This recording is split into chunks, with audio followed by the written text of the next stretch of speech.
Since my last video about the air-powered engine, I made a few major modifications. I modified the top valve system to allow a side input, and this allows the ball to be spring-loaded, which means the engine can run upside down. I also modified the piston to run a TPU flexible filament piston ring to hopefully increase the efficiency of the engine.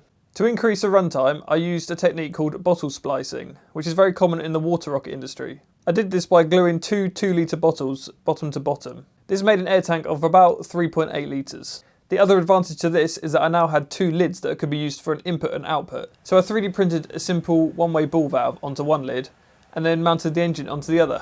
I tested this bottle up to 80 psi and it could easily handle it. However, because I'll be picking this plane up and launching it by hand, I'd rather settle for a safer pressure of 60 psi. I know these bottles can handle more pressure, but I'm not sure if the engine can.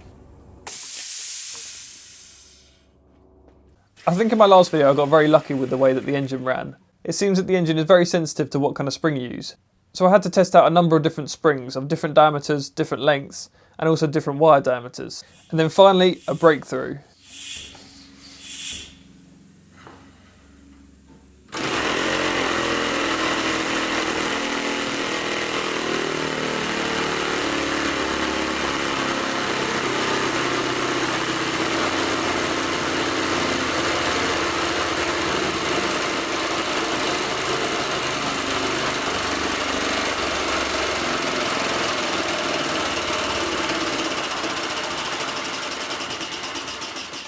So although this engine and propeller looks awesome and sounds awesome, I wanted to get some rough data so that I can start building a plane around it. I built a very crude wooden thrust stand, which is basically just an L piece of wood and some scales. I tested various different propellers of different sizes and gained some rough data of average thrust, runtime, and also the exit velocity of the air behind the propeller. I assumed that a larger prop would give longer duration flight, but a smaller prop would give higher flight speed. Using props between the 9-inch diameter and 12-inch diameter, they all seem to run at the same RPM. So obviously if they all run at the same RPM, I just picked the larger prop because it produced the most amount of thrust. And to give you an idea of how much thrust this produces, it averages about 60 to 70 grams of thrust, and the velocity of air behind the propeller is about 4 meters per second. So not very good.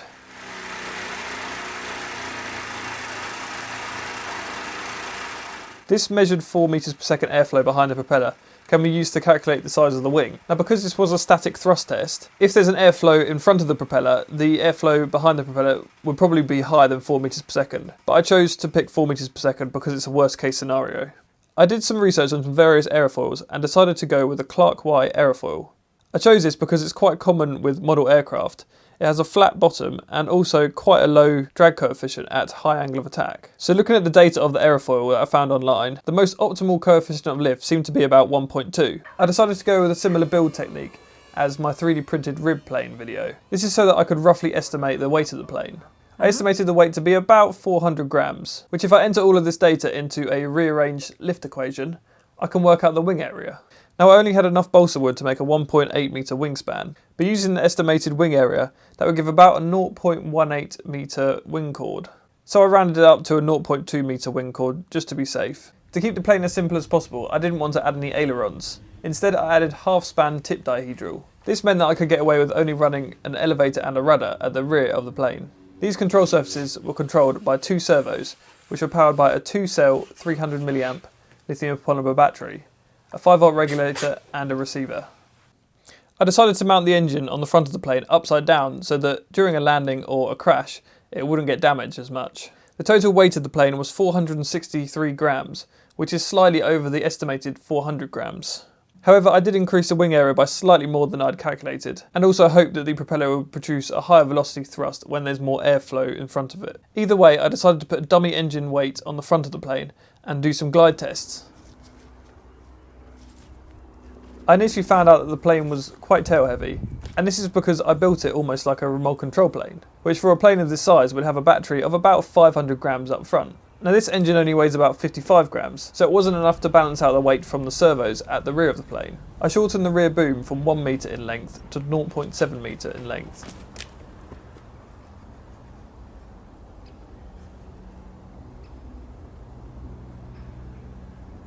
This seemed to make the CG placement a lot better, and it was time for some proper test flights.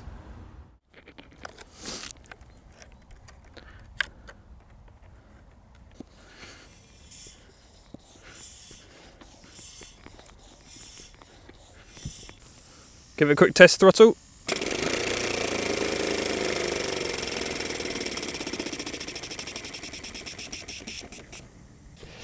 Alright, that's 45 psi.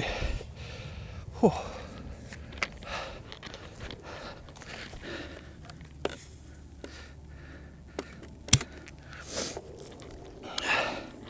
Right, I'm going to start the engine, pick up my transmitter, and then run.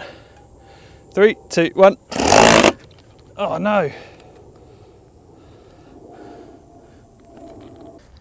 One more try. The propeller was loose on that run, and that means that obviously it loses the flywheel, so the engine can't run properly. I had to run all the way back to my workshop, grab some pliers and tighten the propeller.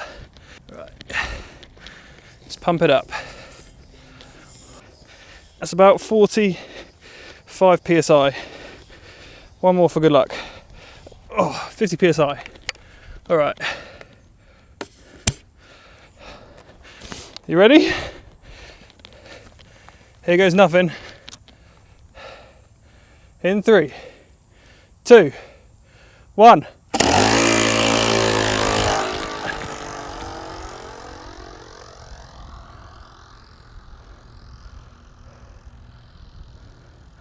Oh,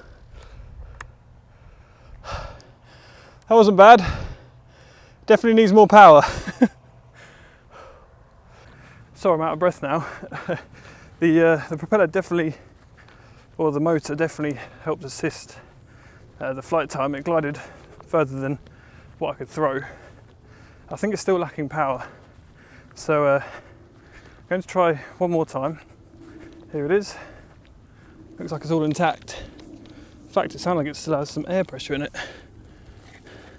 See if I can start that up again.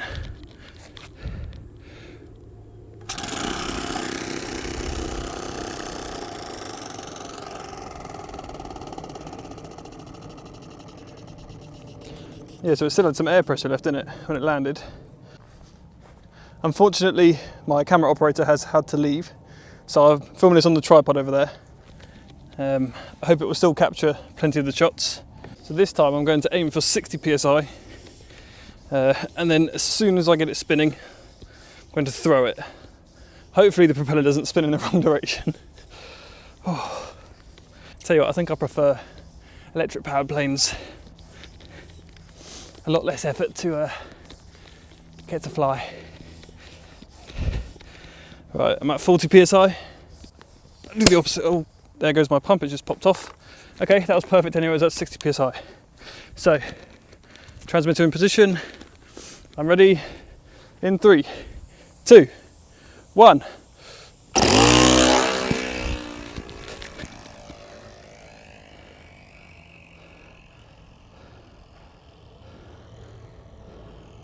That's actually flying.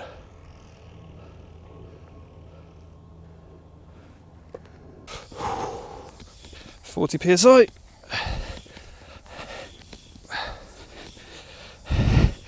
50 psi. Right, and coming up on 60. Right, 60 psi, let's go. Pull that off. And 3, 2, 1.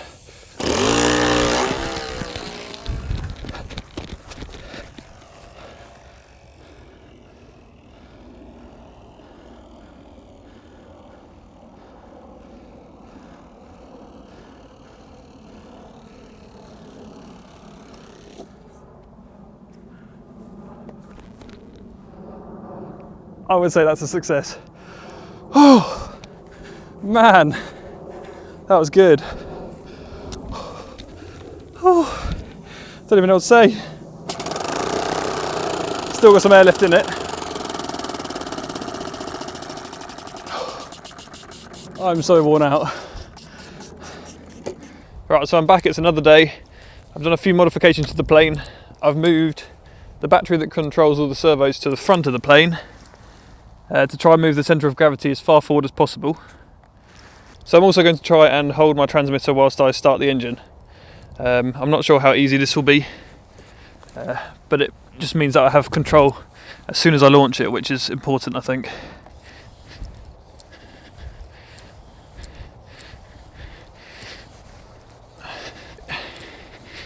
60 psi. Are you ready? Let's go.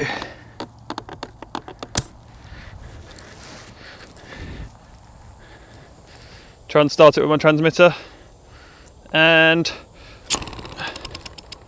come on.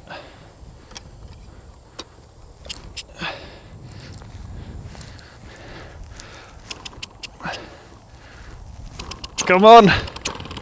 Come on. Why is it not starting? Oh.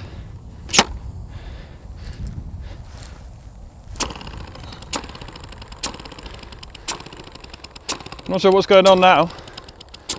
Come on.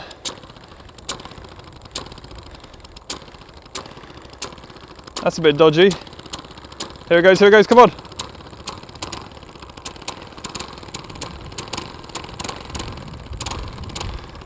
Come on, I need this. Here we go.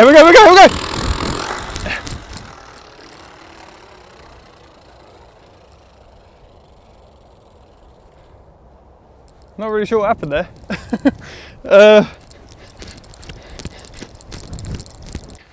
Going to try it one more time. I also had to put a new piston in it because the spring is glued to the piston and the spring broke, so I couldn't remove the spring and save the piston. So I'm going to try that maybe at a lower pressure, I think it seemed like at a high pressure it just didn't want to run. I'm not sure why.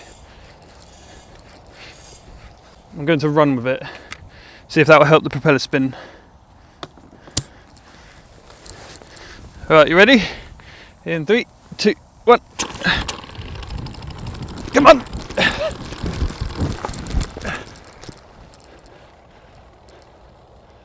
The engine's not starting.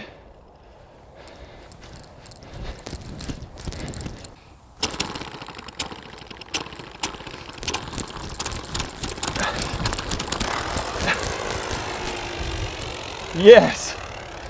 Oh.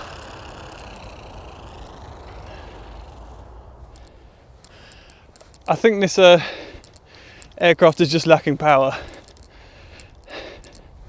Probably time to knock it on the head, get a cup of tea. Right, so I think I've fixed the engine now. It seemed like it was the new piston that was playing up. It was just not quite opening the valve fully.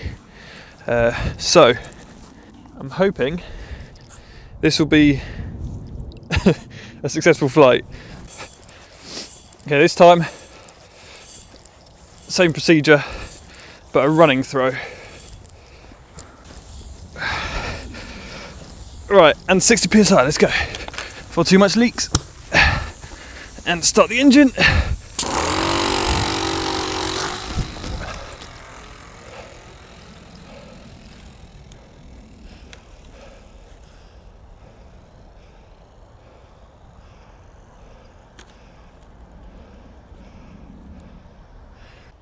The wind's really starting to pick up again now. Not really sure what to do about that. This plane only flies at like 8 or 9 miles an hour, so when it's flying into the wind it just looks like it's not moving at all, which isn't very impressive for the video, but it flew. I guess I could say it flew. The engine's running sweet again now. Glad I found out that issue with the piston. Just need to reseal the top bit here and it should be all good to go. So I'm back at the field. I've sealed up the engine as best as I could. I haven't actually tested it yet, but before it didn't have any sealant at all, so now it should be better. The wind is stronger than it has been throughout all testing. Taking the foam off my microphone to see if you can hear the wind noise.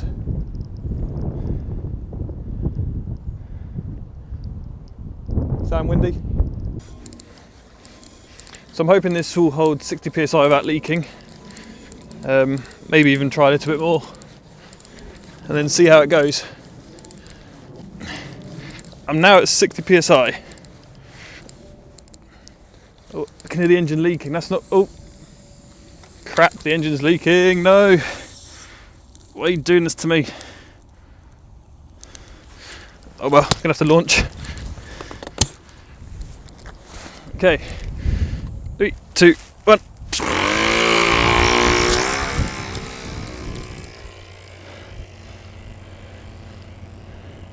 Oh, it's getting buffeted in the wind a lot. It's still going, it's still going.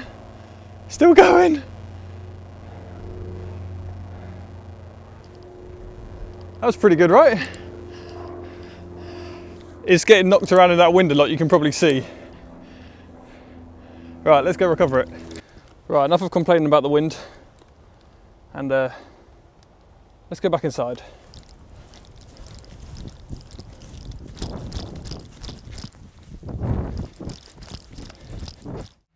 So I'm going to end the air-powered plane video now. I just want to say a huge thanks to all of you that have subscribed to me over the past year.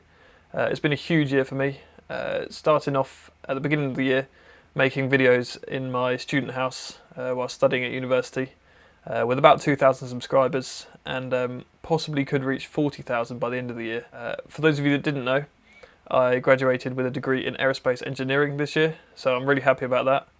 And what I enjoy most is just applying what I learnt at university to my videos, and hopefully teach you guys a thing or two.